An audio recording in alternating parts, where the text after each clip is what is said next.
Okay, so Bismillahirrahmanirrahim. We start today's class. Basically, this is not a conventional class like we have some presentation and we explain that presentation. It is basically the graph of the cardiovascular system, and these graphs we directly pick from our book and we discuss it. If we have any problem in that graph, so can we resolve it? So it will help you in the future when you are reading the book. Okay. So we start now. The first graph is figure 9.8. ये वाला जो graph है ये आपको देखें, अगर आप इस ग्राफ को थोड़ा सा समझने की कोशिश करें तो जो हॉरिजॉन्टल एक्सिस है, जो एक्स एक्सिस है, उस पर लेफ्ट वेंट्रिकुलर वॉल्यूम दिया हुआ है और जो वर्टिकल एक्सिस है उस पर लेफ्ट इंट्रावेंट्रिकुलर प्रेशर दिया हुआ है. So it is basically a volume pressure graph. और ये वॉल्यूम प्रेशर ग्राफ या वॉल्यूम फिगर ग्राफ हम नीचे दोबारा भी करेंगे, मगर इसमें जो समझने की बात है कि जो ब्लू लाइन नीचे आपको नजर आ रही है ये डायस्टोलिक प्रेशर है और जो ग्रीन लाइन नजर आ रही है वो आपका सिस्टोलिक प्रेशर है. तो ये तो सिंपल रूल है कि when you increase the left ventricular volume the left ventricular pressure will obviously be increased. आ रही बात समझ में? सो अगर आप जब कभी भी लेफ्ट वेंट्रिकुलर वॉल्यूम को इंक्रीज करोगे सो लेफ्ट वेंट्रिकुलर का प्रेशर भी इंक्रीज होगा. तो जैसे जैसे आप लेफ्ट वेंट्रिकुलर प्रेशर को इंक्रीज कर रहे हो सिस्टोलिक प्रेशर भी इंक्रीज हो रहा है और डायस्टोलिक प्रेशर भी इंक्रीज हो रहा है. इसके बीच में ही जो आपको नजर आ रही है रेड कलर की जो आपको पिक्चर नजर आ रही है इसे हम कहते हैं वॉल्यूम प्रेशर फिगर या वॉल्यूम प्रेशर ग्राफ. और ये आपको बहुत इंपॉर्टेंट है समझने के लिए और इसको हम यहाँ समझते हैं नीचे वाले पिक्चर में. अच्छा, नॉर्मली हम स्टार्ट करते हैं फ्रॉम पॉइंट ए. मेरी बात गौर से सुनते जाना, बार बार रिपीट करवाओगे so it will be difficult और वो बहुत टाइम कंज्यूम करेगा. देखो, ए पे हम शुरू करते हैं. ये वो टाइम है, हम फॉर एग्जांपल हम लेते हैं जब प्रेशर हमारा वॉल्यूम हमारा लेफ्ट वेंट्रिकल का तकरीबन 60 के करीब है. How much it is? Approximately 60. ठीक है जी. अच्छा, और इस वक्त हमारा लेफ्ट वेंट्रिकल का जो प्रेशर है वो 0 है. इसका मतलब है कि लेफ्ट वेंट्रिकल खाली पड़ा है, हमारा एम्प्टी है. और लेफ्ट वेंट्रिकल एम्प्टी कब होता है? जब सिस्टोल खत्म हो जाती है. Okay, whenever the systole finishes the left ventricle is empty. ये हमने सर्कल डेप्थ में भी किया था. तो इसका मतलब ये कि ये पॉइंट ए जो है ये पॉइंट है एंड सिस्टोलिक वॉल्यूम का. पॉइंट ए क्या है? And systolic volume. और एंड सिस्टोलिक वॉल्यूम में यहाँ पे आपको नजर आ रहा है कि जब सिस्टोल खत्म होती है तो हमारे क्या ओपन होते हैं? माइट्रल वाल्व ओपन होते हैं. और माइट्रल वाल्व ओपन होते हैं तो हमारा सारा ब्लड एट्रिया से कहाँ जाता है? वेंट्रिकल में जाता है. और जब सारा ब्लड वेंट्रिकल में जाता है तो वेंट्रिकल हमारा फिल होता है और लास्ट 1/3 ऑफ डायस्टोल में एट्रिया हमारा कॉन्ट्रैक्ट करता है. तो आपको थोड़ा बम्प नजर आ रहा है वॉल्यूम के अंदर. ये बम्प जो है, ये बम्प क्या शो कर रहा है कि आपका एट्रिया ने कॉन्ट्रैक्ट किया. So point A is the end systolic volume where the mitral valve open. और ये जो पॉइंट ए टू बी है दिस इज सिस्टोल और this is diastole. Sorry, in the diastole there is a filling of the ventricles so the volume of the ventricle increases but there is no big change in the pressure, no big change. In the last 1/3 the atria contracts so the volume bulges out, it enters into the ventricle, so there is a little bit change in the pressure. ये जो bump नजर आ. Now diastole finishes and the mitral valve closed. So mitral valve आपकी क्या हो जाएंगे? बंद हो जाएंगे. डायस्टोल आपकी फिनिश हो गई. तो point B is the end of the diastole and diastolic volume point B पे तकरीबन 120 मिलीलीटर्स 1 मिलीलीटर्स है. यहाँ 50 था, यहाँ 120. Point B, mitral valve closed, diastole finishes. Now the isovolumetric contraction starts. It means the mitral valve closed, but AV valves are aortic valves are still not open. So इसका मतलब है कि ventricle ने contraction करना शुरू कर दी है, mitral भी क्लोज है, एओर्टिक भी क्लोज है, मगर वेंट्रिकल कॉन्ट्रैक्शन कर रहा है तो आपका प्रेशर राइज हो रहा है. मेरा कर्सर देखो, प्रेशर राइज हो रहा है. प्रेशर यहाँ पे था तकरीबन 10 और प्रेशर यहाँ पहुंचा हुआ है पॉइंट सी पे तकरीबन 80 के करीब। सो इसका मतलब क्या हुआ कि आपका एओर्टिक प्रेशर, एओर्टिक वेल्व्स बंद थे, माइट्रल वेल्व बंद हो गए, आपका वॉल्यूम, आपका जो वेंट्रिकल है वो कॉन्ट्रैक्ट करता जा रहा है, वॉल्यूम चेंज नहीं हो रहा है, इसे कहते हैं isovolumetric contraction. Got it? Then the point C, the aortic valves open. अब क्या हुआ? अब सारा ब्लड कहाँ जाएगा? एओर्टा में। सो एओर्टा के अंदर भी क्या होगा? आपका प्रेशर बढ़ना शुरू होगा और वेंट्रिकल को फोर्स लगानी पड़ रही है तो प्रेशर और बढ़ रहा है वेंट्रिकल का, मगर साथ साथ एक और चीज भी हो रही है कि प्रेशर बढ़ने के साथ साथ वॉल्यूम जो है वो कम हो रहा है, क्योंकि वो सारा ब्लड कहाँ जा रहा है? वो सारा ब्लड आपका एओर्टा में जा रहा है। So point C, aortic valves open, और जब एओर्टिक वाल्व्स ओपन हुए तो आपका वॉल्यूम जो है वो कम होता जा रहा है, प्रेशर आपका बढ़ता जा रहा है। A time comes when the again pressure drop, because क्या वॉल्यूम इतना रहा ही नहीं है, और इसका मतलब है कि अब एओर्टिक वाल्व्स दोबारा क्या हो जाएंगे? क्लोज हो जाएंगे। सो पॉइंट डी, जहां पे एओर्टिक वाल्व क्लोज हो गए, इसका मतलब है सिस्टोल खत्म हो गई। सिस्टोल खत्म हो गई तो इसका मतलब इसे हम एंड सिस्टोलिक वॉल्यूम कहेंगे, जो दोबारा 50 हो गया, मगर प्रेशर अभी तक आपका 100। अब वेंट्रिकल रिलैक्स होना शुरू करेंगे क्योंकि डायस्टॉल शुरू हो चुकी है, तो डायस्टॉल जब शुरू हो गई है तो वेंट्रिकल रिलैक्स होना शुरू कर रहा है। तो वेंट्रिकल रिलैक्स हो रहा है मगर वॉल्यूम उतना ही है, क्यों? केओटिक भी क्लोज हो गए, माइट्रल भी अभी तक ओपन नहीं हुए। सो वेंट्रिकल रिलैक्स होने की वजह से प्रेशर कम होता जा रहा है, वॉल्यूम सेम है, और एक वक्त आएगा कि वॉल्यूम इतना कम हो जाएगा कि अब माइट्रल वाल्व दोबारा ओपन हो जाएंगे और दोबारा वो फिल करना शुरू कर देंगे। आ रही है बात समझ में मेरी? तो इसका मतलब ये हुआ कि ये वाला, अगर हम बोलें 50 टू 120, ये हमारा फिलिंग है, और इतना ही हमारा स्ट्रोक वॉल्यूम है जो सेंटर में पड़ा हुआ। सो अगर मैं बोलूं व्हाट इज पॉइंट ए, क्या बोलोगे जब माइट्रल वाल्व ओपन हुए? आवाज आ रही है मेरी? What is point B when mitral valve closed? E pressure means what? And systolic pressure. Good, good, good. So ए और बी के दरमियान में क्या है? मेरे इस सवाल का जवाब दो। What is between A and B? What is between A and B? What is between A and B? Diastole. Good, good, very good. Your stroke volume. Good. Ventricular diastole. Good. What is this bump before B?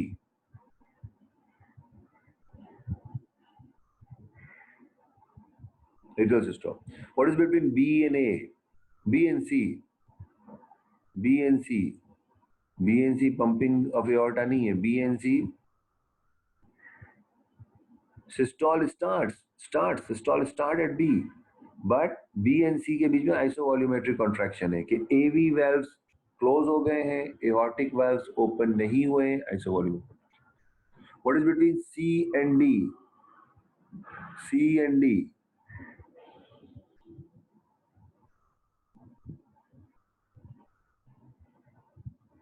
Ventricular rejection. Good.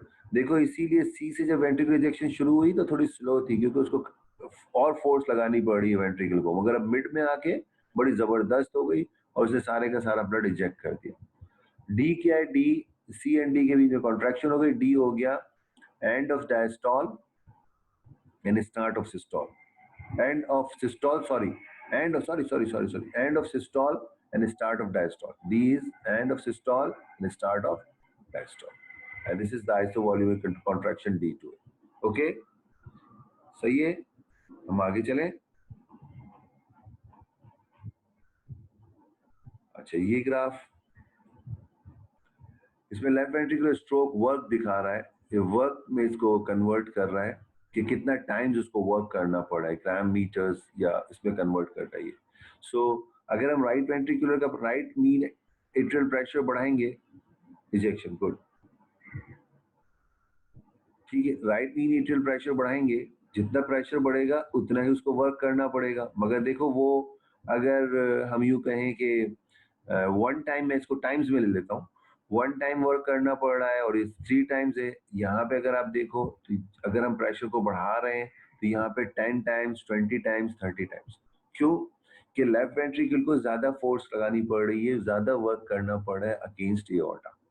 So left ventricular क्या कर रहा है, ज्यादा work कर रहा है against aorta, इसलिए उसका जो प्रेशर वर्क है वो ज्यादा होगा, स्ट्रोक वर्क ज्यादा होगा।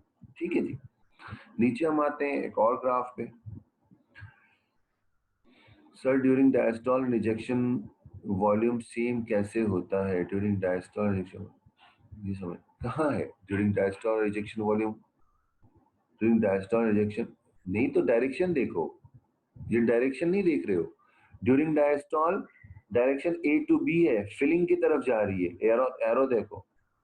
और during systole ejection direction C to D यानी कि ऑपोजिट जा रही है, बी टू ए यानी बी टू ए की तरफ जा रही है, ये कम हो रहा है। तो सेम कैसे हो गया? Is not same. ये ए टू बी है, फिल हो रहा है, और ये सी टू डी है, एम्प्टी हो रहा है। Got it? सेम नहीं, इट्स नॉट सेम।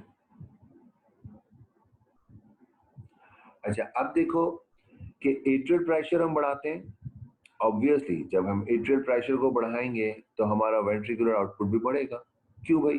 क्योंकि एट्रियल प्रेशर का मतलब ये है कि उसमें ब्लड आ रहा है, उसमें ब्लड आने, या तो ब्लड आ रहा है या एवी वेल स्टीनोसिस है, मगर ज्यादातर ब्लड आता है। जब जितना ज्यादा ब्लड आएगा उतना एट्रियल प्रेशर बढ़ेगा, जितना एट्रियल प्रेशर बढ़ेगा उतना हमारा दोनों वेंट्रिकल्स का वॉल्यूम भी, आउटपुट भी बढ़ेगा।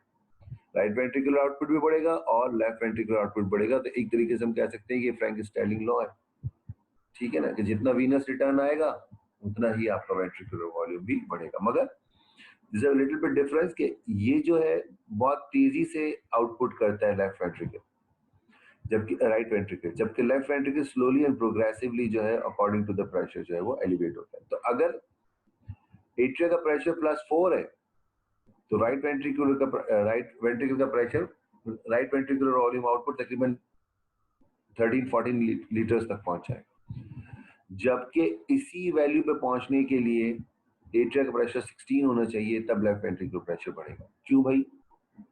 क्यों कि डायरेक्ट वीनस रिटर्न आ रहा है राइट एट्रिया में, जो कि डायरेक्टली कनेक्टेड है विद द राइट वेंट्रिकल। इसका मतलब है थोड़ी भी चेंज अगर सिस्टम में हो रही है, वीनस रिटर्न तेज हो रहा है, तो वो राइट वेंट्रिकल को पहले अफेक्ट करेगा। सो अगर इतना समझ में नहीं आता तो हम कह सकते हैं कि सिंपली एट्रियल प्रेशर को बढ़ाओगे तो दोनों बोथ वेंट्रिकुलर प्रेशर्स भी बढ़ेंगे। Got it? ये भी आसान ग्राफ था, कोई मुश्किल ग्राफ नहीं था। ये सिंपल ग्राफ अगर इसको समझ में आ रहा है तो मुझे बताओ, वरना मैं इसको एक्सप्लेन करूं। मैं 1 मिनट आपको देता हूं, आप इसको समझने की कोशिश करो।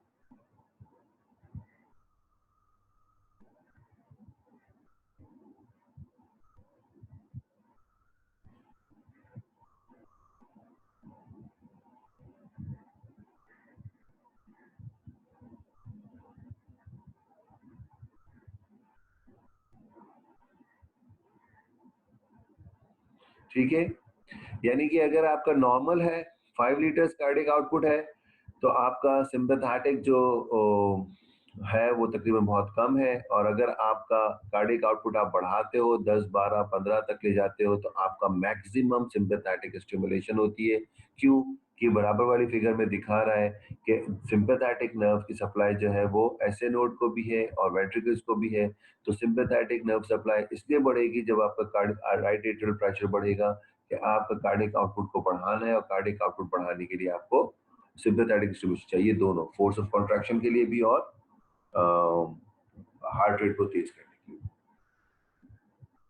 ग्राफ साइड पे है, नजर नहीं आ रहा। अच्छा 1 मिनट, नाउ लेट्स सी।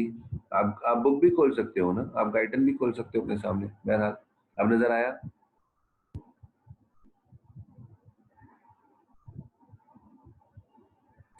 ठीक है, इज इट ओके?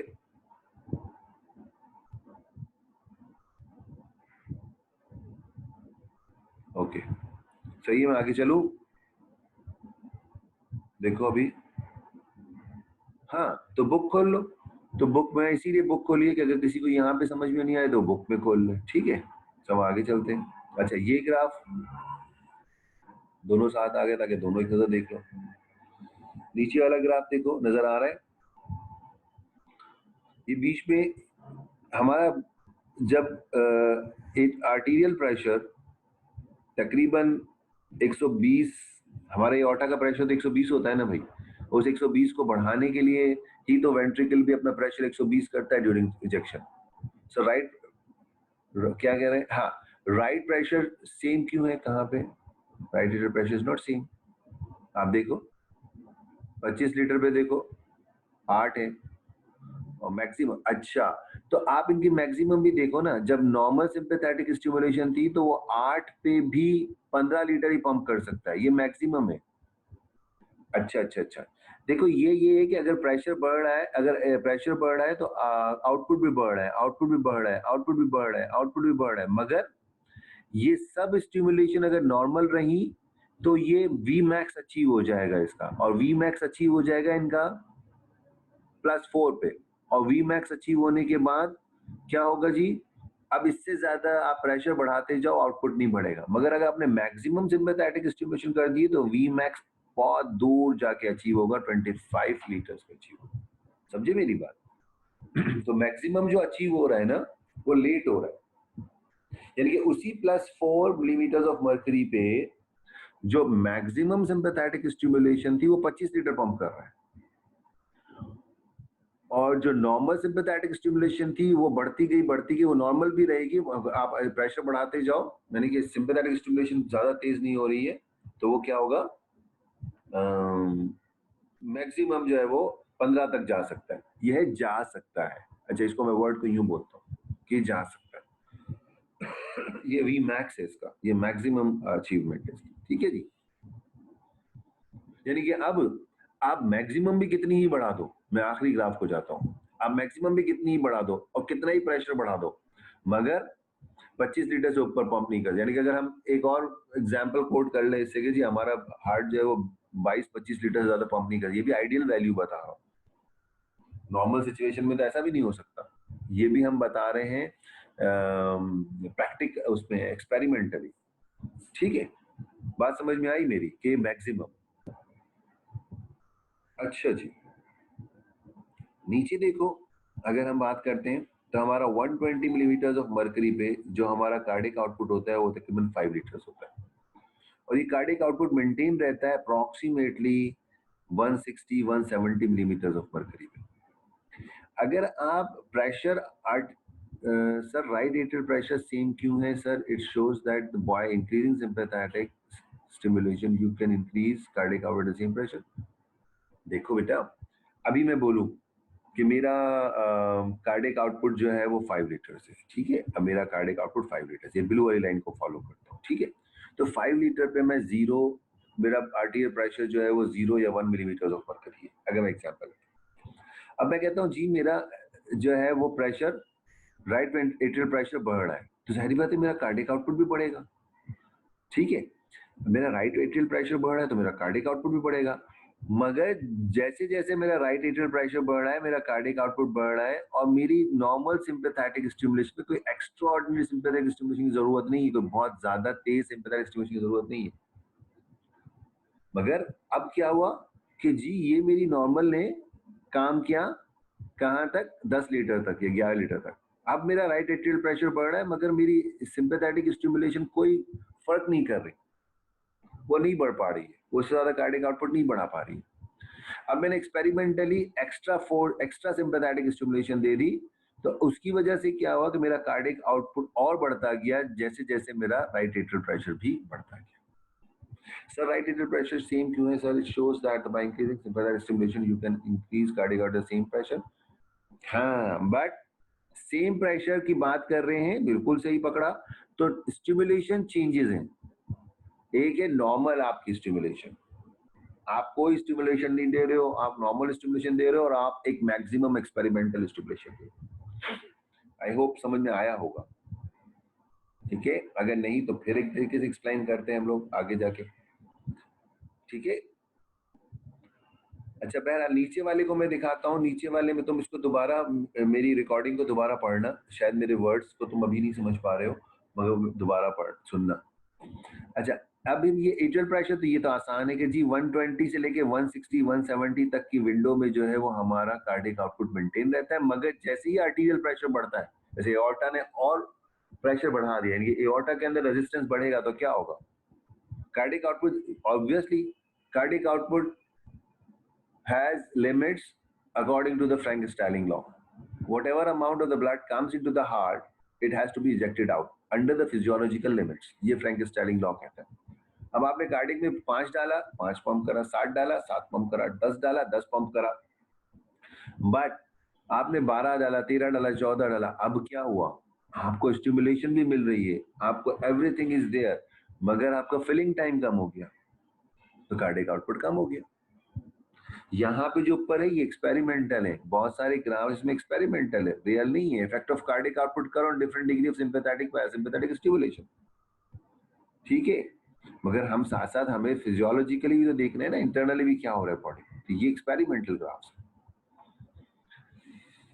अच्छा जी, अब आर्टीरियल प्रेशर आपका 120 से 160 की रेंज में तो है, तकरीबन नॉर्मल रहता है। जब आर्टीरियल प्रेशर आपका एओर्टा का प्रेशर बढ़ेगा तो वही बात आ गई, कार्डिक आउटपुट क्या होगा? अब वही तुम्हारा सवाल Shankar, cardiac output certain limit, no limit experimentally but has limits in the body. ये जवाब दो तो सही है, समझ में आएगा?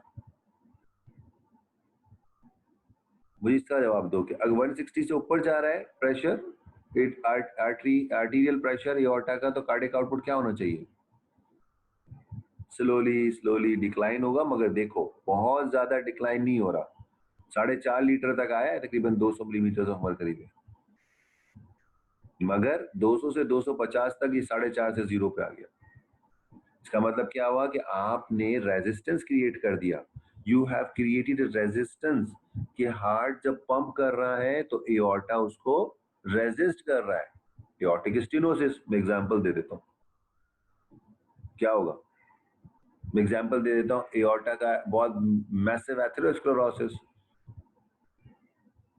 ठीक है, वैसे एओर्टा में इतना एथेरोस्क्लेरोसिस होता नहीं है, whatever reason when the aorta or the artery, चलो एओर्टा भी नहीं, आर्टरी की बात करते हैं, सिस्टमिक आर्टरी, अगर उनका आर्टीरियल प्रेशर बढ़ जाता है तो फोर्स किसको लगानी पड़ेगी जनाब? जवाब तो दो ना बेटा।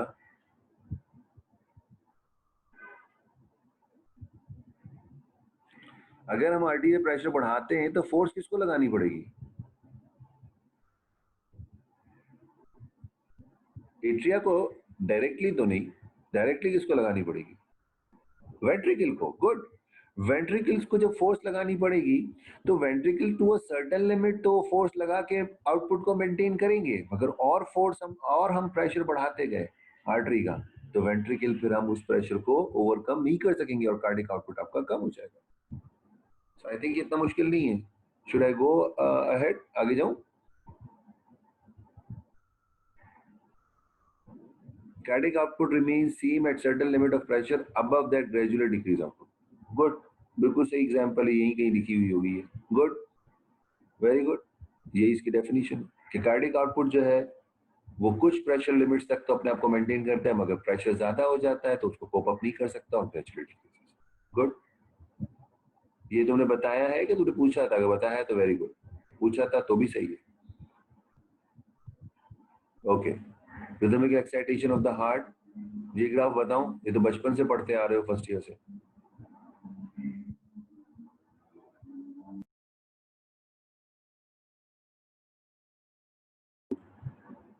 हाँ, अच्छा जी, जी जी बेटा, डिस्कनेक्ट थोड़ी देर के लिए हो गया था। ओके, सो ये हो गया हमारा। अच्छा, मैं स्लाइड शेयर करता हूँ, मैंने अभी दोबारा दूसरे कनेक्शन से जोड़ दिया इसको। अच्छा ठीक है जी, तो ये बात समझ में आ रही है, ये ग्राफ समझ में आया? आंसर दो तो मुझे पता चले डिस्कनेक्टेड है डिस्कनेक्टेड है। स्क्रीन शेयर हो रही है मेरी? हेलो, स्लाइड शो नहीं, स्लाइड शो तो नहीं है ना इसमें, तो बुक है ये, तो this is a book. Okay okay, so now हम लोग आगे जाते हैं। ये भी सही है, ग्राफ थोड़ा सा तेज करेंगे, आप स्पीड बहुत स्लो रख रहे हो बेटा, मैं चाहता था कि एक क्लास में खत्म हो, मगर 2 क्लास में एटलीस्ट खत्म हो जाए ग्राफ्स आपके, ठीक है? तो आगे चलते हैं और आगे। अच्छा, 10.4 किसी ने बोला था, 10.4 किसी ने बोला था, क्या है 10.4? ये रहा, इसमें क्या समझना है बच्चों? किसने बोला था 10.4 ग्राफ? तो पिक्चर है। अच्छा पिक्चर्स तो पहले पिक्चर्स को नहीं डालो, ग्राफ्स को डालो। इसमें ये कुछ नहीं बता रहा भाई, ऐसे नोट से इम्पल्स निकला, एवी नोट पे आया, तीन तीन बंडल्स हैं, एक एंटीरियर, मिडिल और posterior, Venki back, batsman and थॉरेल इसको हम बोलते हैं। और ये जो है ये स्पीड बता रहा है, ट्रांसमिशन की स्पीड बता रहा है इम्पल्स की, कि 0.03 सेकंड्स में यहाँ पहुंचा, और फिर यहाँ से ये आगे गया 0.1 सेकंड में, 0.18 सेकंड में परकंजी फाइबर, फिर 0.19 जो है सेकंड्स पे ये आपका नीचे यहाँ पे एंड ऑफ द यहाँ पहुंच गया कर्व पे। इसी तरह यहाँ पे भी कंडक्शन टाइम बता रहे कितनी देर में ट्रांसमिशन हो रही है। So it is not a difficult thing I think, isn't it? In the fraction of seconds बता रहे कि डिफरेंट पार्ट में कितनी देर में पहुंच रहे हैं। यानी कि 0.03 में ये नीचे पहुंचा तो 0.04 में ये लेफ्ट एंटर पे पहुंच गया। ठीक है, अब सर्कुलेशन के ग्राफ्स पे आ जाए। सही है, ये ग्राफ ये पिक्चर्स तो आती हैं आप लोगों को। कोई और बीच में पिक्चर है तो मुझे बताओ। वेक्टोरियल एनालिसिस हम इसके बाद आखिरी टॉपिक होगा हमारा। सर वैल्यू किस चीज की है, किसमें? 10.4 में।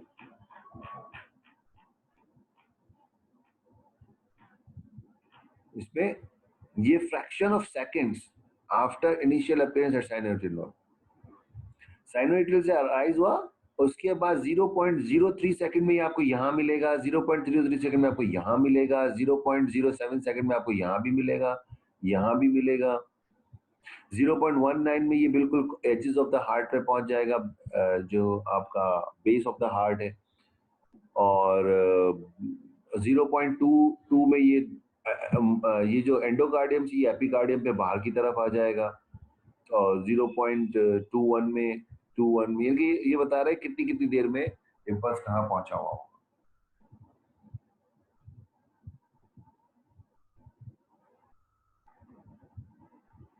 इम्पल्स के वैल्यू है, ये इम्पल्स का वैल्यू है, मींस फ्रैक्शन ऑफ सेकेंड है भाई के। Okay good, so I will go ahead. Vectorial को हम लोग बाद में करने, ये बताने की जरूरत है मुझे? तो जल्दी जवाब दो तो मुझे पता चले।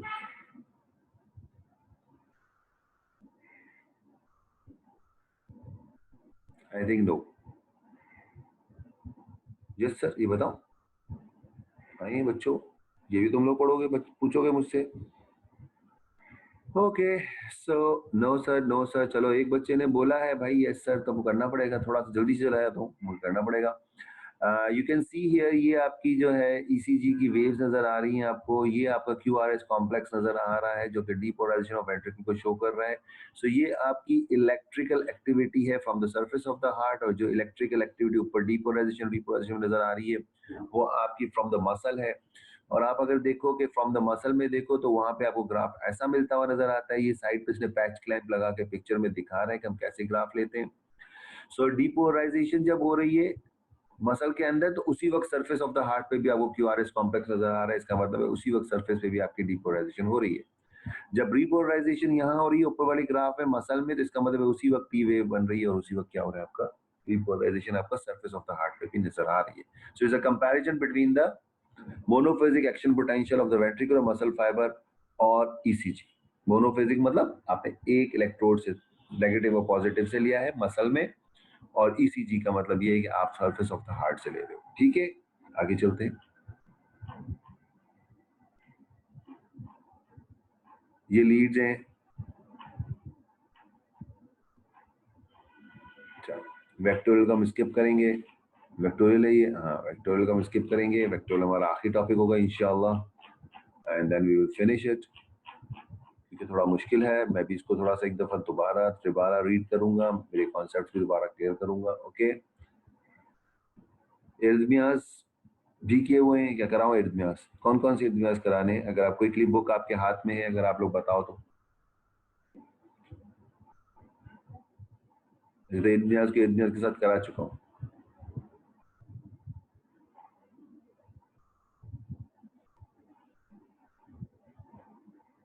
ओके, तो मैं आगे चलता हूँ।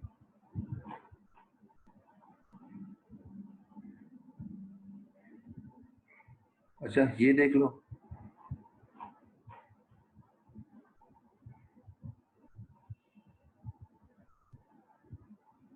ये देख लो, प्रीमेच्योर वेंट्रिकुलर कॉन्ट्रैक्शन की बात। प्रीमेच्योर वेंट्रिकुलर कॉन्ट्रैक्शन याद है?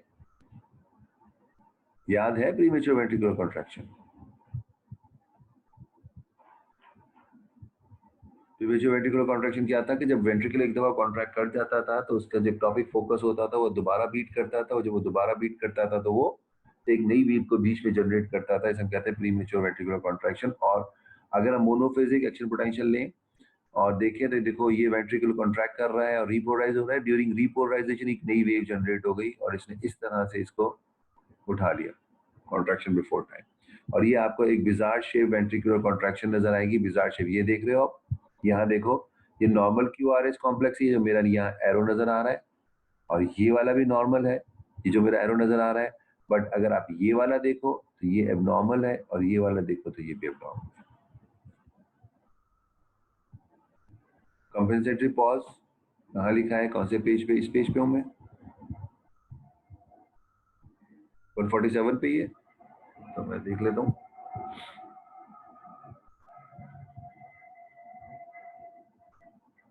अच्छा, कॉम्पेंसेटरी पॉज ये होगा जो मैंने देखा, हाँ जो मुझे समझ में आया कि देखो जब एक नॉर्मल के बाद एक एबनॉर्मल आई ना, तो इसका मतलब है कि नॉर्मल अभी खत्म नहीं हुई थी, एबनॉर्मल आ गई।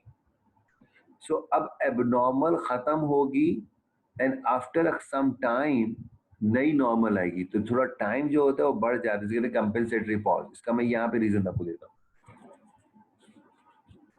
एक तरीके से मैं ये बोलूं कि ये वाली नॉर्मल थी वेव जो कि अपनी बेस लाइन को टच नहीं किया, और इसने बेस लाइन से पहले ये ऊपर उठ गई। तो अब पहले ये वाली अपनी बेस लाइन को टच करेगी, फिर दोबारा इसका बेस लाइन भी एक तरीके से आएगा। तो मैं ये कहता हूँ कि थोड़ा सा टाइम ज्यादा लगेगा, इसे हम कहते हैं कॉम्पनसेटरी पॉज। कि एक एबनॉर्मल प्रीमेच्योर बीट के बाद जो नॉर्मल दोबारा आती है, it take a little bit time because to regain all the energy, और रिफ्रैक्टरी पीरियड पूरा कंप्लीट होगा, उसके बाद जो है वो नई वेव बनेगी। इसे हम कंपेंसेटरी पॉज कहते हैं, यानी कि हम रिफ्रैक्टरी पीरियड पूरा कंप्लीट करना है। अच्छा ये एक और चीज है वेंट्रिकुलर फिब्रिलेशन में, ठीक है जी। वेंट्रिकुलर फिब्रिलेशन में होता क्या है? वेंट्रिकुलर फिब्रिलेशन में मैंने आपको बताया कि हार्ट रेट बहुत तेज हो जाता है। हार्ट रेट बहुत तेज क्यों हो जाता है? क्योंकि एक ही बीट जो है वो घूम घूम के वेंट्रिकल को दोबारा से स्टिमुलेट कर रही है। यानी कि अगर मैं कहूँ कि मेरे 50 एक्टोपिक फोर्स पेस मेकर है और 10-10 20-20 की रेट पे वो जनरेट कर रहे हैं, तो 400-500 तो होगा। अगर मैं कहूँ 10 पेस मेकर है मेरे फॉर एग्जाम्पल, और हर किसी का रेट 10 या 20 बीट पर मिनट है, और वो हर कोई जो कर रहा है तो वो एक दफा स्टिमुलेट करता है, फिर वही इम्पल्स डाई नहीं होता, बल्कि वो इम्पल्स दोबारा जो है वो उसको स्टिमुलेट करता है। बेसिकली क्या होता है कि इम्पल्स एक दफा निकला ऐसे नोड से, पूरे हार्ट को उसने डिपोलराइज किया और डाई आउट हो गया, खत्म। हार्ट का मसल रिफ्रैक्टरी पीरियड में चला गया। यहाँ क्या है कि हार्ट का मसल को वो बार बार स्टिमुलेट कर रहा है। अब आप बोलो कि सर हार्ट के मसल को बार बार कैसे स्टिमुलेट कर सकते हैं? तो इसके तीन रीजन है। पहला रीजन ये, अब मैं एक एग्जांपल लूँ कि फॉर एग्जांपल ये एक सर्कल है, और इस सर्कल के अंदर क्या है जी? इस सर्कल के अंदर इम्पल्स निकला, ये एरो की डायरेक्शन देखो। इस सर्कल के इस पार्ट को उसने स्टिमुलेट किया, फिर नीचे वाले पार्ट को दूसरा सर्कल देखो, फिर तीसरे पार्ट को स्टिमुलेट किया, और फिर फाइनली जब पूरा सर्कल स्टिमुलेट हो गया, लाइट ग्रे या ब्लू कलर का हो गया, तो ये इम्पल्स डाई हो गया। ठीक है जी। अब इस दौरान में क्या था? इस दौरान में ये जो फेज आया था, ये जो फेज था लाइट लाइट का, इसे हम कहेंगे रिलेटिव रिफ्रैक्टरी पीरियड, इसे हम कहेंगे एब्सोल्यूट रिफ्रैक्टरी पीरियड। अच्छा जी। अब ये कहता है जी कि तीन वजूहात हैं। अगर आपका ये सर्कल देखो कितना छोटा है, ठीक है, आपका ये सर्कल अगर मैं बड़ा कर दूं, नीचे वाली पिक्चर में देखो, यानी कि हार्ट को डायलेट कर दूं, हार्ट की हाइपरट्रॉफी हो जाए या हार्ट की मिगैली हो जाए, कार्डियो मिगैली हो जाए, हार्ट फूल जाए, हार्ट फेलियर में जाता है तो हार्ट की साइज बढ़ जाती है। तो पाथवे क्या हो गया? आपका इम्पल्स का लॉन्ग हो गया। जब आपका इम्पल्स का पाथवे लॉन्ग हो गया तो जी एक इम्पल्स के बाद दूसरा इम्पल्स अपने टाइम पे निकलना है, मगर वो जो पहला इम्पल्स है, ejection of impulse continue without letting the muscle to go the refractive period, सही है, ये बता रहे हो, पूछ रहे हो, ejection of impulse continuous without letting the muscle go into the refractive period. तो यही मैं बताना चाह रहा हूँ कि लॉन्ग होने की वजह से क्या हो रहा है जनाब, कि टाइम सर टाइम हो गया है, टाइम ओवर हो गया टाइम हो गया, कौन आ गया? आए तो नहीं, मैं मंचुप की क्लास से पहुंचने वाला है। मैं मंजूम की है, जी सर। बस तो जैसे ही आए मुझे बता देना, बस ये आखिरी कॉन्सेप्ट बता ओके के। ओके सर, ठीक है सर। ठीक है, तो अब लॉन्ग होने की वजह से क्या हुआ जी, लॉन्ग होने की वजह से उस इम्पल्स को ज्यादा टाइम लग रहा है। अब वो ज्यादा टाइम लग रहा है तो वो टाइम तो पास आउट हो गया, रिफ्रैक्टरी पीरियड से बाहर आ गया, वो जो आपका मसल था, तो वो दोबारा से यहाँ डाई आउट नहीं होगा, बल्कि वो दोबारा से उसको स्टिमुलेट करने के लिए आराम से उसको स्टिमुलेट कर सकते हैं। जैसे मैं यहाँ लिख पढ़ लेता हूँ, if the pathway around the circle is too long by the time the impulse returns to the 12 o'clock, ये जो पोजीशन है ना, ये वाली position 12 o'clock position, the originally stimulated muscle will no longer be the refractory period and the impulse will continue around the circle again and again। समझ में आई बात? तो वही इम्पल्स जिसको खत्म हो जाना चाहिए था वो दोबारा उसको स्टिमुलेट कर रहा है। एक बात लॉन्ग पाथवे, दूसरा बात कि पाथवे की length remain same but the velocity of conduction become decrease, यानी कि चीज वही है कि पाथ को सेम कर दो, वेलोसिटी को स्लो कर दो, तो आहिस्ता आहिस्ता आहिस्ता आहिस्ता आहिस्ता आहिस्ता अब क्या होगा, an increased interval of the time will elapse before the impulse return to the 12 o'clock, by this time the originally stimulated muscle might be out of the refractive period। दो रास्ते हैं ना भाई, या तो मैं तुम्हारा रास्ता लंबा कर दूं तो टाइम ज्यादा लगेगा, या मैं तुम्हारी स्पीड स्लो कर दूं रास्ता सेम रखूं तो टाइम ज्यादा लगेगा। दोनों सूरत हाल में क्या होगा, जैसे ब्लॉक्स है, ब्लॉक में right bundle branch block, left bundle branch block, उसमें क्या होता है कि रास्ता सेम है बट इम्पल्स की स्पीड क्या हुई, स्लो। सो इससे भी दोबारा कॉन्ट्रैक्शन कर सकता है और इसे हम कहते हैं सर्कस मूवमेंट। तीसरा कॉज है refractory period of the muscle might become greatly shortened, in this case the impulse could be continue around. तीसरा कॉज भाई कि आपका रिफ्रैक्टरी पीरियड ही कम हो जाए, ठीक है। अब ये बता रहा है कि ऐसा कैसे हो सकता है, लॉन्ग पाथवे होता है डायलेटेड हार्ट्स में, डिक्रीज कंडक्शन वेलोसिटीज होती है ब्लॉकेज में या इस्कीमिया में, और short and refractory period commonly होता है कुछ ड्रग्स के अगेंस्ट में, जैसे एपिनेफ्रिन ले लो या कोई कार्डिक स्टिमुलेंट्स ले लो। तो ये ग्राफ या ये पिक्चर ये शो करती है कि there is a circus movement, कि एक इम्पल्स जो आपका ऐसे नोड से निकला वो अपने final termination base of the heart पे पहुंच के एपिकार्डियम को स्टिमुलेट करके डाई आउट हो जाता है।